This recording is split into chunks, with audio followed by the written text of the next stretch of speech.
তোমাদের সাথে শেয়ার করব কাঁচকলার কোপ্তা। দেখো, আমি প্রথমে 4টে কাঁচকলাকে প্রথমে প্রেশার কুকারে সেদ্ধ করে নিলাম, দিয়ে ও খোসা ছাড়িয়ে জাস্ট ওটা আমি একটুখানি ভীষণ গরম ছিল তো তাই হাত দিয়ে স্ম্যাশ করতে পারলাম না, ওটা দিয়ে স্ম্যাশ করে রাখলাম।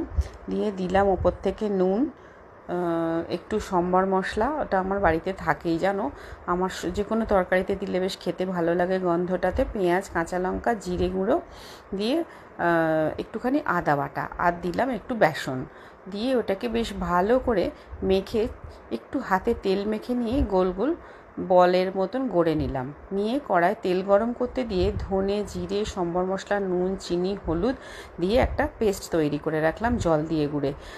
অ্যাকচুয়ালি গুলে রাখলে কি হয়, তেলের উপরে মশলাগুলো দিলে পুড়ে ওঠে না। দিয়ে এই কোফতাগুলোকে ভালো করে ভেজে রাখলাম, আস্তে আস্তে ভেজে রাখলাম। তার ওই ফাঁকেই আমি একটু পেঁয়াজ আর টমেটোটাকে কুচিয়ে নিয়েছিলাম। তেলের ওপর দিলাম জিরে আর একটু মেথি, ভীষণ সুন্দর একটা গন্ধ আসে যে কোনো তরকারিতে, চিকেন রাঁধলেও তোমরা দিয়ে দেখো। দিয়ে ওপর থেকে তেজপাতা দুটো, শুকনো লঙ্কা, পেঁয়াজ আর কিছুটা গরম মশলা দিয়েছিলাম। তোমরা খেয়াল করেছো একটু দারুচিনির টুকরো, 5টা মতো লং আর একটা কার্ডামম দিয়ে আমি ভালো করে ভেজে নিয়ে পেঁয়াজ, টমেটো, কাঁচা লঙ্কা আর একটু আদা বাটা দিয়ে আর ওই যে মশলাটা গুলে রেখেছিলাম ওটা দিয়ে ওই বাটি ধোয়া জলটা দিয়ে ভালো করে মশলাটাকে কষালাম।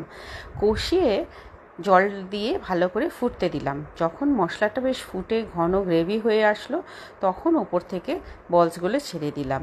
নাবিয়ে সার্ভ করেছিলাম। তোমাদের কেমন লাগলো জানিও।